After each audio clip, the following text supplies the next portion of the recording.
Jai Jinendra everyone. Welcome you all to the lecture 2 of the second module of Seven Vices. Today again we have invited our expert Anubhav Bhaiya who have been associated with this series since the first module, and in the first module months back we have learned about the basic description of seven vices and their names. In the second module, the lecture 1 which we had 1 week back, we have learned about the basic definition of seven vices. And today we will be initiating the discussion with the other Nischay Paksh of these seven vices. And before I hand over this mic to Anubhav Bhaiya, I wanted to shortly introduce you all with this beautiful portal called Jeev portal. Jeev is Jain English Education and Values. Here we are kind of networking and making people aware about Jainism in the English medium, English language, how this portal works, how you can access the resources and you can take the benefit of these lectures. Everything I will explain you at the end of today's discussion. So stay connected for the discussion. Over to you, Anubhav Bhaiya. Thank you, Harshita. Thank you. Jai Hind, everyone. Uh, let's start with today's session on the seven vices. We'll start the session with Mangalacharya. Namo Arhantaram, Namo Siddhadam, Namo Ayariyadam, Namo Uvachayadam, Namo Lui Savasahudam. Mangalam Bhagwan Viro, Mangalam Gautam Ganu, Mangalam Kunda Kundatyo, Jain Dharmostu Mangalam, Sarva Mangalya Mangalyam, Sarva Kalyana Karakam, Pradhanam Sarva Dharmanam, Jainam Jaitu Shasanam, Jainam Jaitu Shasanam, Jainam Jaitu Shasanam. मोक्षमार्गस्य नेतारं वेत्तारं कर्मभूभृतां ज्ञातारं विश्वतत्त्वानां वन्दे तत्गुणलब्धये वन्दे तत्गुणलब्धये वन्दे तत्गुणलब्धये. So we all have been talking about the seven vices or Sapt Vyasan, as we call them, since last three sessions. And today we are going to talk about what actually the Bhakshan are and how these indulgence in these seven vices turns out and what does it mean for us? What are their consequences?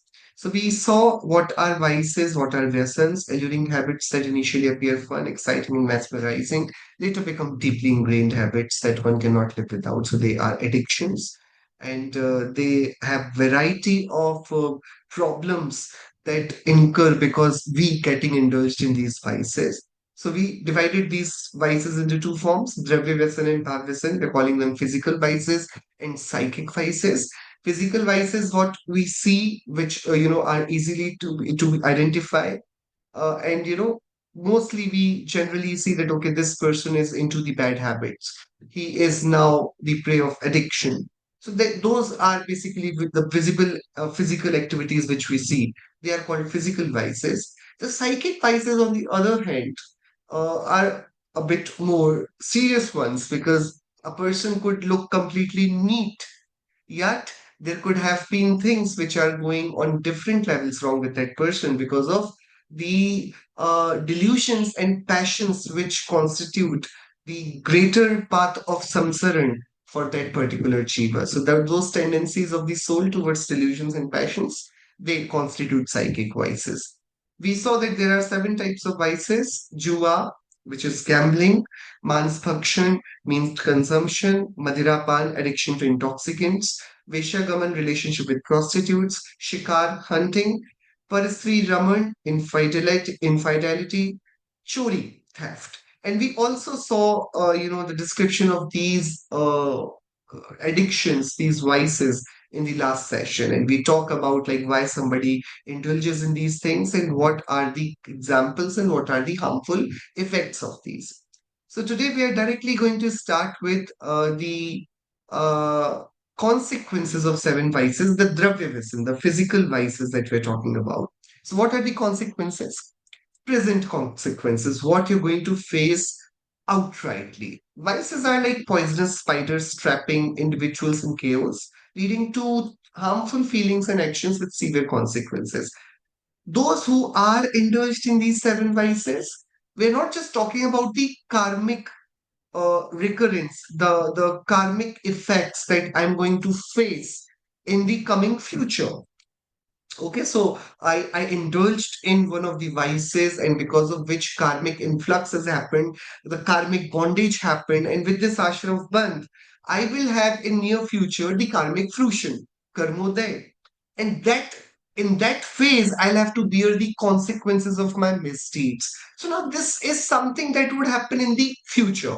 Is there any harm which indulging in these seven vices creates in real time, in present? So the first is, like how these vices work. They work like the web of a spider. They complete, take hold of you, and you are always servant of your desires. You're always in anxiety that if that particular addiction which you have is not served to you in time, it will make you restless. So anxiety accompanies those who are entangled in these vices, and it robs them of their inner peace. So, a person who is indulged in addiction will not be able to be independent of his own choices, of his own desires.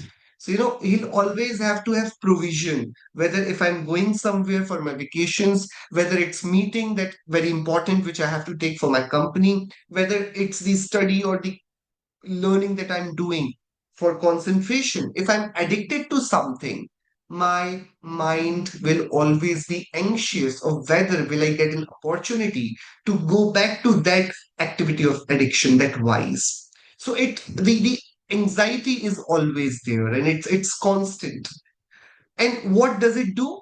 When you indulge, you lose self control, you become completely devoted to your addictions, and that takes a toll on your reputation. It corrodes your reputation, it corrodes your perception, your personality. It shatters the trust. You become untrustable, you're not trustworthy anymore. Your relationships take the heat, and it causes a huge loss in your overall personality and overall conduct, like what your stature in society remains. So these are the present real-time harmful effects of when somebody indulges in these seven vices. They have constant anxiety, they lose their independence, they become servant of their desires, and thereby, their character becomes weak. People do not trust them. They are robbed of their reputation, and even in their personal relationship with their parents, with their children, with their families, with their friends, in society, it all takes a toll. So this is what these seven vices does. What do they do? The seven vices create a roadblock to true liberation, diverting individuals from the path of self realization. Now, this is important. So, in Jainism, what we say is, there is the requirement of certain level of calmness in our thoughts. We call it Vishuddhata, Parinamo ki Vishuddhata. So, there needs to be the passions in me, the kashayas in me, they need to be at a certain level, which is quite a pacifying level, in which I am not that in aggression that I cannot contemplate what Tirthankaras, what Jinmani is telling me to follow. So if I do not have that level of humility, that level of purity of thoughts, then I cannot grasp the essence of Chinwani. So a person who is indulged in addiction, they never reach that level of vishuddhi. They never reach that level of purity of thoughts which is required, that bare minimum qualification which is required to actually understand what the Tirthankaras are telling us while they're describing the path to liberation. So not just that, it is about the independence of our own, like taking charge of our own desires and our own life. It is not just about, how badly it is affecting your reputation. It is not just that how financially relationship wise, emotionally, the addiction take a toll on you, but also they become the very roadblock that, even after taking birth in this human life, and even after, coming into the family which follows this great path of Tirthankaras, this Jain Dharma, the addiction, these vices, they make you not worthy of walking on the path to liberation. This is the real time damage which they do. So, a person, people may say that, okay, what is it? What if that I drink a little? You may say that, it's okay to, in today's times, we should not be held back with our old cultural nuances. We should be open minded. We can have little bit of wine, maybe, it's culture, it's corporate culture for nowadays. A little bit of, consumables, I can at least use, if this is leather which has been produced not by hurting any animal, violence has not incurred, it is ethically garnered leather, I can somehow use it.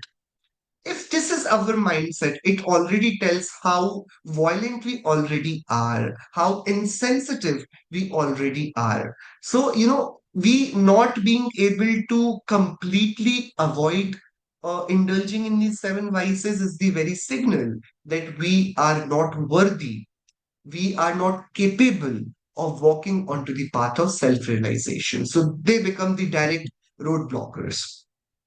What are the distinct consequences of seven vices? This is what happened in present, in real time. If I indulge in seven vices, what happens, you know, as a karmic fruition? So, glimpse of suffering, one endures in hell, known as Narak in Jain scriptures, as a future consequence of vices. Souls in the Narakgati endure unimaginable suffering, including hunger, thirst, excruciating pain, and gruesome ordeals like being cut, burnt, hanged, and boiled. Now, in present times, such a depiction of Naraka, of hellish beings and hellish suffering, it is rather it is rather taken very lightly. People say that, okay, these all things are told to, get us scared, and for us to become a herd and follow what our gurus and our traditions are telling us. So this is now being seen as a very narrow-minded philosophical take of philosophies, the depiction of hells. And there are instances when people will start saying that, okay, there is no real heaven, there is no real hell. It is inside the mind of a man that the real heaven and real hell exist. This is how people try to interpret. They take everything to the similes, to the different types of personifications. Like, the things are cryptid. Whatever is told to us through scriptures is actually a cryptid message. We do not have to take it literally. So the hell is not there. A person who is not willing to serve humanity is actually anarchy. People can, give their own justification how they understand it. But in Jaina form of universe, in like the worldview which the Tirthankaras have given us by their Keval Gyan, by their Sarvagyata, it is quite logical. What they say is, in the world that we live in, we do not have sufficient means to provide justice to those who are doing extremely good, even to those who are doing extremely bad. So, if a person has done a mediocre crime, we have sufficient ways to punish that person. So, we have jails, we have different types of punishment. But if a person has done something so bizarre, so cruel, that he is responsible for the disastrous killing of millions of people, of thousands of people, of literally millions of animals on daily basis through their slaughterhouses, through their different businesses, which we do not, because we can only give capital punishment once. At best, I can torture you, I can skin you, I can take your nails away. That's all that I can do. That's how I can punish you. So there is a big gap in, like, the possibility of the crime that I can do. So I have slightly greater chances of committing grave crimes because there is no cap on my intensity of aggression in passions, right? At the same time, the justice system which we have today in this world, not just specific to India, but to any part of this world, they're not designed in a way that they can actually prove one on one justice to the different variations of the aggression of people. So Tirthankara said it very logically that, okay, if there is wrong, then there should be a justice system that also punishes that wrong. If there is right, there should be a justice system which rewards that right which is being done. That's what current philosophy is. So if I see people committing extreme cruel crimes, and I do not see the justice being served, and with this fragile body, I even don't imagine, I can't imagine how to serve the justice for this heinous crime that this particular guy has done. Then there is the thought of Vakriyakshari, the body, the very body type, which does not, you cannot, you can cut it into pieces and you cannot, it will still not die. You can literally skin it, you can literally boil it, melt it, whatever you do. If the life is to exist in that body, the Vakriyak Sharir would survive. So that gap is filled by the notion of Naraka. That gap is filled by the notion of Swarga, because we do not have the means to even reciprocate the good being done by some really good people. So the Swarg is where they, would be served justice with whatever they did, which was good. And the Narakas are the places where the extreme thoughts. So we have four gatis, they are nothing but the skills, the karmic consequence of the skills of thought. So you do extremely good, there is Swargati. You do mediocrity, you do good with mediocrity, the Manushya is there. You do bad with mediocrity, like, average good, average bad, Tiryansh Gati. You do extreme bad, you have Narak Gati. So this is a scale. So on the basis of the thoughts of people, thoughts of Jiva, there are the classification of these four Gatis. So Narak Gati is one of the consequence of indulging in such violent behavior. So when you boil and you roast and you skin the animals just to feed your, you know, taste buds, you also should suffer in extreme heat, bitter cold, unbearable stench, intensity. You have to suffer that physical pain in consequence of indulging in those physical vices. So their suffering lasts a minimum of 10,000 years. Unlike, our lifetimes, our entire lifetimes do not add up to 100 years. And the minimum age in hell is 10,000 years. And it exceeds to the period of 33 sagas, which is hugely long period, unimaginably long period. And that is the consequence of, indulging. And it is rightly said that, the sins which we commit while enjoying them at the same time, they must be the consequences of those sins must be endured by weeping, by literally crying. So we should always be, the mistake is of very little time. The consequence of that mistake, it it goes for a long. A killer kills in what? He just has to pull the trigger and his target is dead. So assassinator will only do the crime in what? That moment, in 30-40 seconds. In 15 minutes, he took the target, he waited, and then he pulled the trigger. The entire crime took him about 30 minutes, what? But he will serve the whole life for that 30 minutes, what he chose to do on those 30 minutes. So, while we commit the crimes, the duration is too small. The pleasures we derive are so petty, so hollow.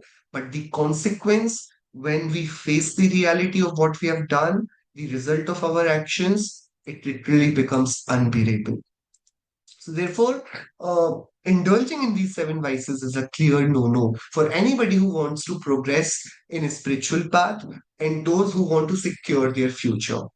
So this was all about, the rudiment, the superficial, the bare minimum habits which every normal civic citizen should have. It is nothing, it was not the chapter of Jain philosophy since so far we have been only talking about basic decency. As a citizen of this country or as a citizen of this earth, it is our responsibility to not indulge in killing of animals through hunting, to not indulge in eating of the animals while we're enjoying, pacifying our taste buds. It is not a good practice to actually rob somebody of their belongings, to indulge in theft, to indulge in infidelity, to indulge in practices like where you're consuming intoxicants. So this is not a religious chapter so far. This has not been. This is the chapter of basic goodness that every citizen of this earth, of this soil, should, practice. So, if we both are traveling together, there should not be a notion of doubt in in my mind that whether after this flight comes to its conclusion, will I have to check my wallet whether has it been stolen by you? I would assume that you do not steal, and I would be, rest assured during this this whole duration of flight. So, we are expecting constantly, even the animals which are coming to us, the birds which are coming to us, the different organisms which are around, they're also expecting basic decency that, okay, if they are near us, they be feel assured that they'll not be hurt. So this is basic civic decency that is required to maintain that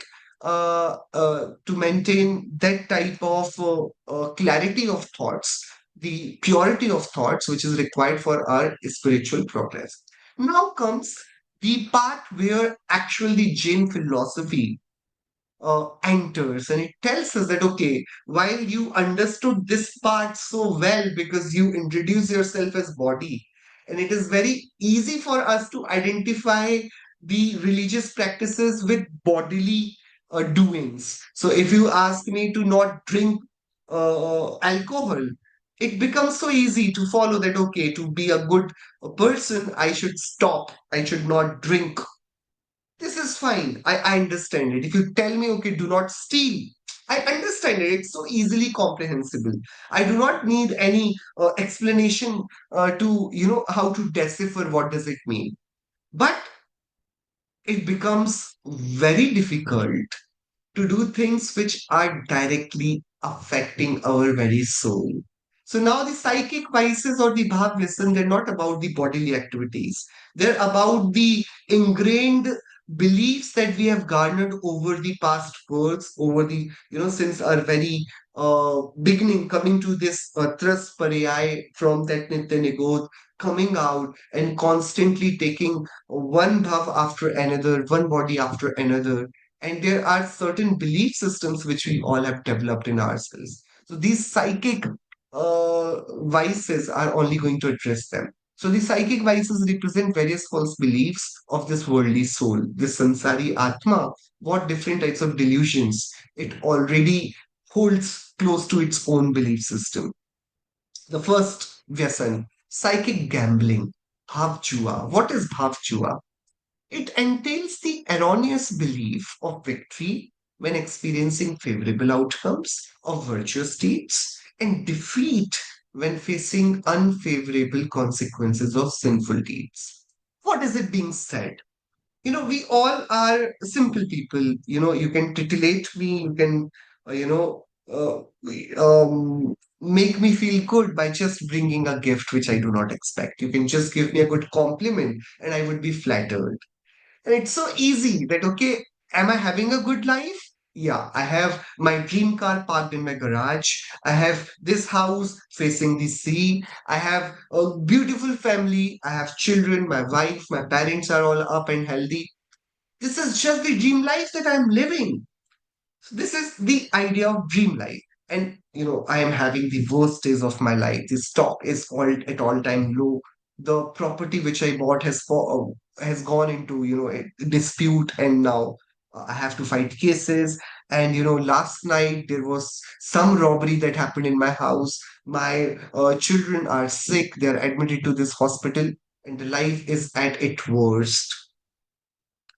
This notion of defining our lives with our situations, with how the good is happening to me, defines that I'm doing great, and how the bad happening with me defines I being pathetic. We call it Bandha Tattva Sambandhi Bhul. It is the mistake of belief related to the Bandha Tattva, the Tattva which defines the bondage with karma. What is happening? If I have everything just perfect, just as how you would imagine, then will I be eternal? Will I not be dying? Will this perfect phase sustain? Will I not keep growing? Will I not get older? Will my parents not get even older? How can I take comfort in this forever changing world, even at once when everything looks perfect? And when I start taking comfort in that situation when everything looks perfect, it is that time when everything starts to change. And that itself proves that how big a delusion it is to say that, okay, I'm having the perfect life that I have woven through my hard work. It is not.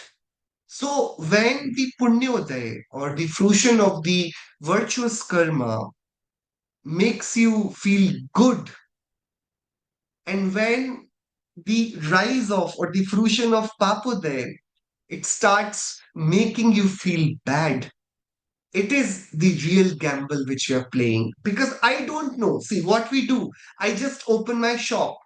I do not go to the road and grab one person and take them into my shop. Okay, buy something from my shop. I can't do that.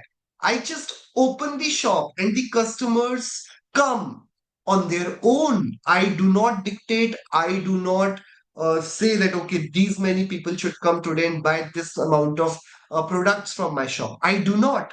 This is purely the result of karmic fruition. How will my business do? I all that I have control over is that I can open the shop and I can be there when somebody comes to sell.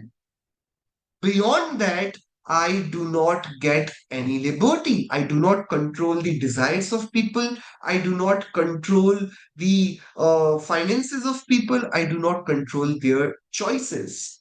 Yes, everybody. So when everything that is happening with us in this life is purely consequential to karmic fruition, we don't know whether the boy in the tummy of my wife, the child in the tummy of my wife would be a girl or a boy. I don't know.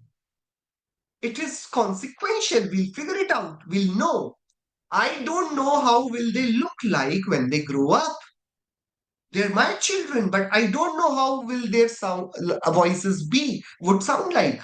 So we know very little of what we have that surrounds us. And therefore, it becomes completely probabilistic, completely uncertain. And when there is a game of uncertainty, the gamble enters. So the psychic gambling vice is when the punyodaya titillates you, it tickles you, and when the papodaya saddens you, it means that you are like the remote control of your emotions is at the hands of the karma.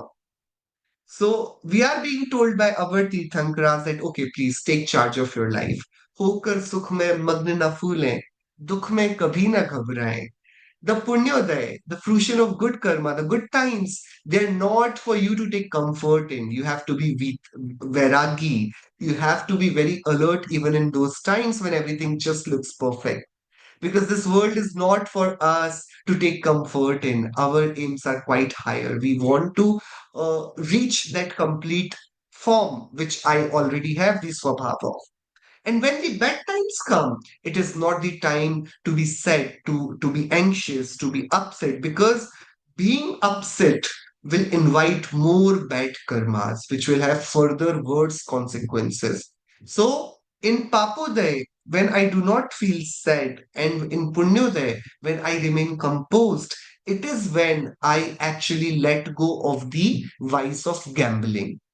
And when I keep on praying for the good times and get scared of the bad times, it is when I'm real time playing the gamble wise. I can say that I do not play cards, I do not play poker, I do not go to casinos. But if in my belief, I feel happy for the good times and feel bad and scared of the bad times, then I am totally into this game of karma, which is making me play the great gamble of life. Yeah. So, Bhav, Jua or psychic gambling is when we feel good and we feel flattered when we have everything going perfect, and we feel a bit shaked up when something goes wrong. So these both these scenarios are not good for a spiritually strong person. Next, psychic meat consumption. Bhav mans bhakshan. This refers to the soul's attachment to the physical body and its complete absorption in the body's well-being. Now, this is again, what I was doing in Dravya Vyasan, in Dravya Mans Bhakshan, the physical vice of eating meat. I was killing others and taking refuge in the taste of their flesh. It is so delicious. I just wanted to have it. I had strong urge to consume meat. Now, that was eating somebody's flesh, some animal's flesh, so that I could satisfy myself. So, satisfaction being derived from the flesh. Now, in psychic uh, vice of consumption of meat, what are we doing? This body is made up of flesh and bones. And my whole days and nights, they're spent in thinking that how can I make it more strong, more beautiful, more healthy, how much oil intake, the ghee intake, the sugar intake, how many calories do I burn, how many times have I drunk water, what types of different carbohydrates, different types of proteins, different types of irons, calciums have I provided this body with? Do I look beautiful? Is this lipstick enough? Is this shading enough? Am I looking okay? Is this dress looking good? I am constantly involved in taking refuge in the flesh of this body. So while the physical consumption of meat wise was about taking refuge in others' flesh, the psychic meat consumption is constantly happening with those who are too indulged, involved, and completely drowned in the flesh of their own skin, their own bodies. So the more ekatva buddhi I have with this body and the absence of bhed vigyan, the discrimination signs that I am not the body. The body is different from the soul which I am. The absence of this discriminative signs is actually called psychic consumption of meat. So, in the psychic gambling, it was about bandha tattva bhool. In the psychic meat consumption, it is a mistake about Jeev and Ajeev tattva. Yeah, so I am confusing myself with this body. This body is not me, but I assume it to be me. And then I spend my entire life in taking care and well being of this body, and thereby putting my entire existence as conscious being at stake. Yeah, so this is psychic meat consumption. Third, psychic addiction to intoxicants, bhav madirapan. It involves a state of delusion where one forgets their true, pure nature. So, while I'm thinking that good times would come and they'll make me just, the life would be perfect when that day comes. When I say that, okay, if this body goes well, it does well, if it is up, running, healthy, and beaming, it has its glow, aura, and everybody likes me, then, the meat consumption psychic wise is happening. Then, when both of these situations start going in my favor, I somehow have the belief that I am in charge of my life. You look at anybody who is having, a sorted life. A rich person who is intelligent, has a good status in society, maybe would be at a good position in some of the good doing companies, good family, everything that you need, a dream like how a dream like life looks like. They have it, and they're also healthy, going to their gym. They have everything sorted. Yeah, salads on time, juices on time. Whenever, whatever, they have their appointments with their doctors, their dentist. there are ophthalmologists, everybody, everything is taken care of. The tests are happening on regular basis. The perfect life. Those who are having it means the checklist of psychic meat consumption is sorted. The body is doing perfectly well, and they're well seen for that. Their psychic gambling is also perfect because the good times are going on. These people would be deluded, and when they see somebody in despair, when they see somebody who is having hard times, and they say, okay, these lazy people, they don't do things on time. These people are stupid. Why are they suffering? They're illiterate. And they look down at them. And the rest of the world is bechara for them. And they are like, very smart people who have actually worked hard to earn whatever they have earned. And this is what the Madira Pan looks like. This is what the delusion looks like. You somehow, the karma has been able to fool you so well. you know it was driving your life, yet it took you in confidence that you have crafted this life for you. No, you did not. You just got the good opportunities at the right time. It was the gamble which played out well for you because of your past karmic repercussions, yeah, fruition. But then somehow it gave you the illusion that, oh, you're smart and you know what you're doing. Nobody knows what they're doing. Nobody has a clue what consequence are they going to face for the kind of life that they have lived. But the madrapan, this consumption of intoxicants, the addiction to intoxicants, is that we take refuge in the type of life we get. So a person who is a great artist, somehow who writes well, who is a great writer, who sings well, who is a great singer, who a great band, a great influencer, a great doctor, a great lawyer, a great accountant. Take any of these person, they take pride in what they are. Yeah, they take pride in their art, and that's what the Madhura Pan does. What the body and what the karmas are making us all do, they somehow start thinking that, okay, it is them who could do all this. And that keeps them hooked to the present life, and they forget to even think about the separated soul which already is there and they already are, and how it could be made passion free. So, this is psychic addiction to intoxicants, which involves a state of delusion where one forgets their true pure nature because they think that they understand the life better because they have sorted everything for themselves. Fourth, psychic relationship with prostitutes, bhav veshagavan. This is quite important. And how has it been displayed? We would say that, okay, we do not indulge in prostitution, we do not approach prostitutes, maybe I do not indulge in infidelity. But then how is it being defined? How it is happening on the psychic levels? It signifies the soul's tendency to forget its inherent purity and engage in sensory pleasures and passions. Why would a person go to see a prostitute? They would want to derive joy because they're not getting it in their houses, in their own lives, they're not getting it. So they're looking out to derive pleasure from others. Yeah. And why am I listening to this music? Why am I watching this movie? Why am I eating this food? Isn't the same reason? If you do the analogy, how a person approaches, like the kind of desire which takes one person to a prostitute's home, isn't it not the same way our own intellect takes us to the homes of these senses, which further make us indulge in with the objects of these senses? So I do not get joy in my own innate house.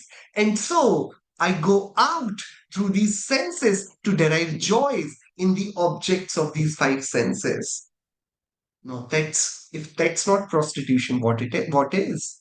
So psychic relationship with prostitutes is a lot to do with the five different objects of five senses. And I look up to them for my joy, my pleasure, and I engage in those sensory pleasures and passions.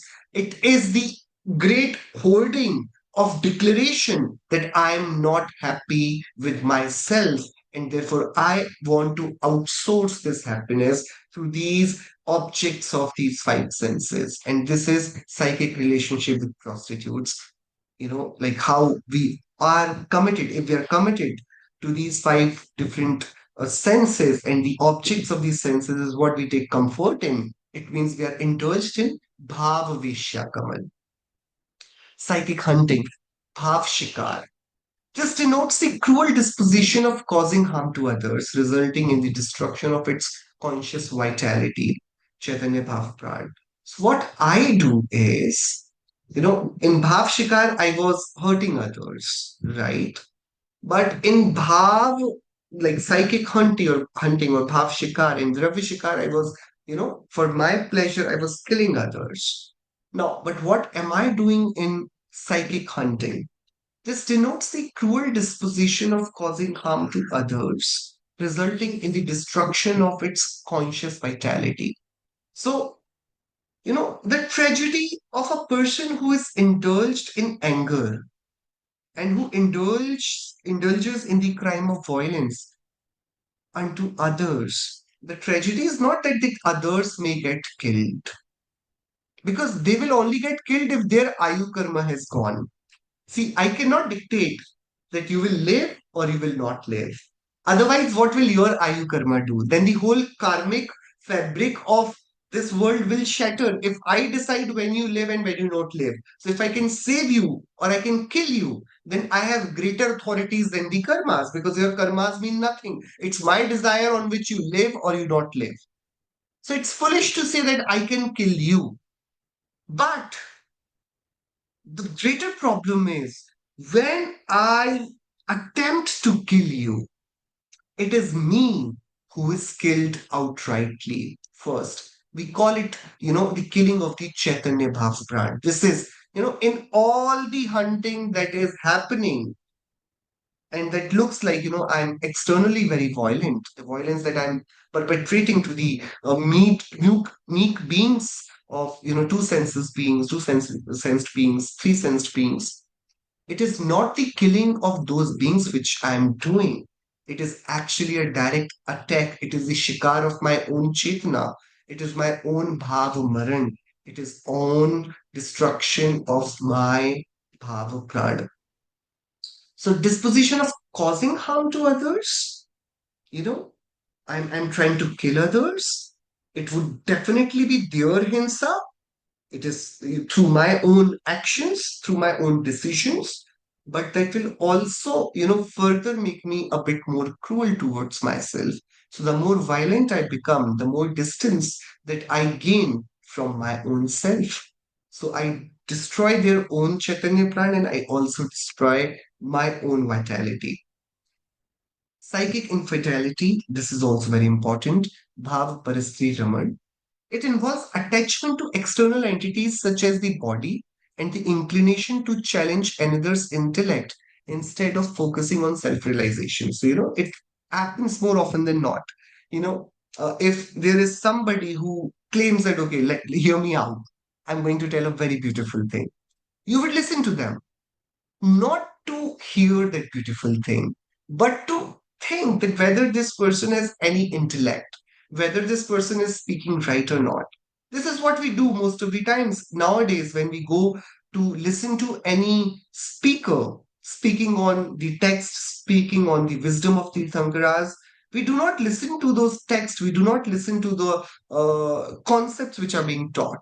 We are constantly judging the speaker. Is that person really, has he understood it?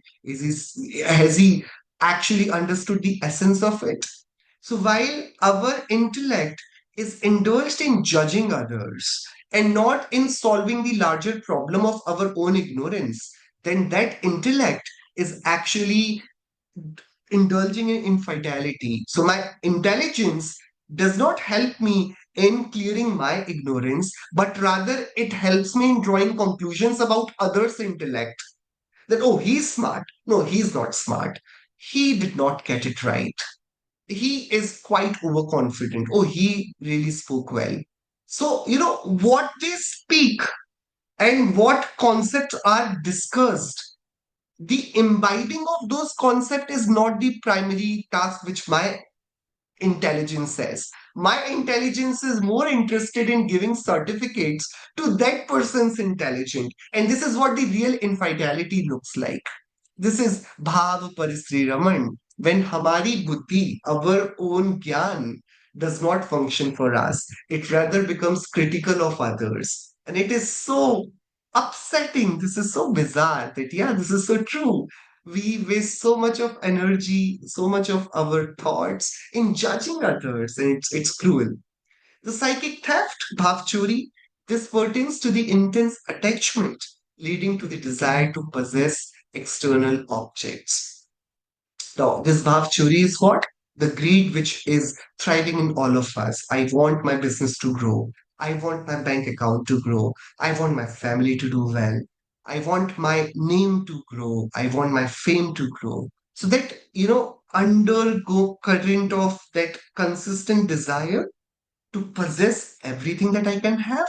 This constant greed which we all are having, which is, kind of installed in us, this is actually the chori. This is, you are the one single ekatva bhakta atma.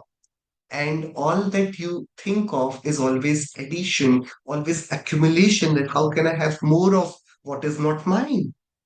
Everything except me is external object. It is not something that I own or I can hold with me for a longer time. There would always come a day where I'll have to say goodbye. So these things do not make me owner of them. They are very different from me.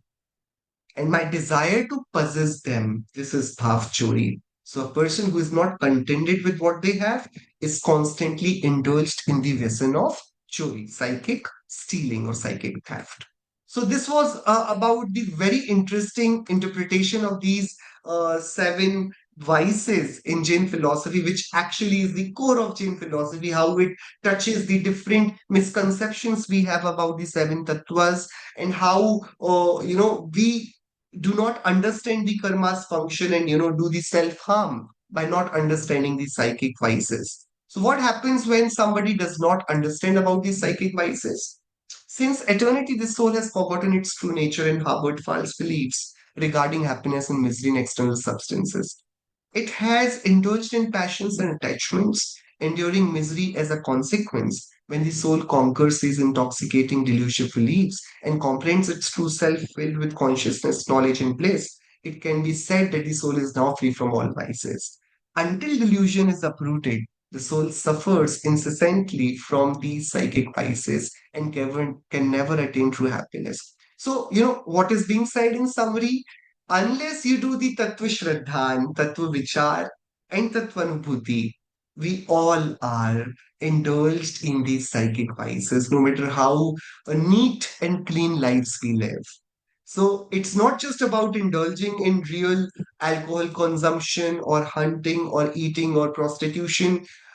No, if I am indulged in this body and all my ignorance, delusion is intact, if I have mithya darshan, mithya gyan, mithya charitra all intact, then also I am indulged in these vices, and this is not a good state to do. So I should always try to overcome these vices. And how should I overcome it? Through krit karit anumodana. I should not indulge myself. I should not ask anybody to indulge or to promote for others to indulge. And I should not support, should not do anumodana of anybody who's indulged. And by doing this, I'll have to refrain in many of the activities. We'll be taking this session with the next session whenever we'll be doing about it.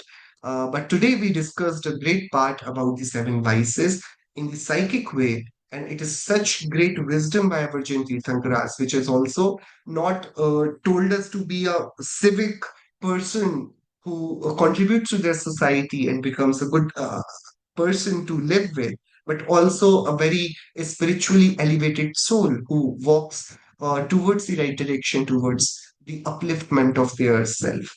So, by this, I conclude this today's session. Thank you. Thank you, Bhaiya, for this beautiful session. And today we have learned about the Siddhant part, which is like the Nischay Paksh, in a very beautiful way. We have quoted very different examples that are relatable to our lives and relatable to all these seven vices, which we have discussed the Vyavahar part in the previous session. So thankful. And anybody from the audience has any question? Okay, so I think so. If there is any questions who will be listening to this lecture later on, you can comment in the video, or either you can drop down your question in the on the email ID which I will mention in a while. So we will help you connecting with Anubhav Bhaiya. Even if you have any query, any point of contact, or anything which you wanted to share on these seven vices, either in Hindi or English, you can definitely comment anytime or email us. I guess there are very few people in the online session, so definitely, if anybody is listening to this lecture, they can come back. So yeah, further to this discussion, we will be having in the other few sessions. I guess one more session, Anubhav Bhaiya, on this module. Yeah, we'll have one more conclusion Okay, session. so we will be having one more session later on, and that will be the end to this module 2 of seven vices. So now today to conclude, I will first of all share my screen to show you all about this Jeev portal, how you can access this portal. So we have summarized the accessible points through the four pointer slide, which you can see on the screen. First of all, you can go to www.jeev.net.in. Once you open the URL, you will see this web page. On this website, you can tap on the resources tab. Once you click on it, you will get access to lot many courses such as Char Mangal Part, Namukar Mahamantra, and the lecture which seven vices which we have learned today. So all the chapters, all the modules are there once you click on each of the topic. When you click on the topic, let's say Char Mangal Part or seven vices, you will see a window like this. The course overview describing the about the course, the duration of the course. Once you click on start learning, you will get a window like this. On your dashboard, you will see lot many courses, lot many modules, lot many tabs about the resources. In those resources, you will get accessibility to all the articles, quizzes, puzzles, as well as Gurudev Shri lecture snippets. So in this, you do not have to register, you do not have to pay. You can simply log in through your email ID or phone number, and once you click on the topic, you can access all these courses, access all these topics. Even if you want to take download of any of the article or any of the video lecture, you can download it, or even you can use the presentation in your Pathshala system, or even you can use it for your understanding. And anytime if you feel any difficulty in understanding any of the concept, understanding any of the technical thing, you can reach out to us. If there will be some kind of technical glitch, we will sort it out. Otherwise, we will help you connecting with the expert Anubhav Bhaiya for this topic or whatsoever topic you are facing problem with. So that's all for today. These are the URLs, and this is our email address, support@jeev.net.in. You can email us if you have any query. And yeah, that's all for today. Bhaiya, we can proceed with Mangalacharan. Sorry, Dinwani Stuti. नीच निधि निच में बताई यह अनंत उपकार है उसके लिए छिन्नवाणी मां को वंदना शत बारों उसके लिए छिन्नवाणी मां को वंदना शत बारों थैंक्स फॉर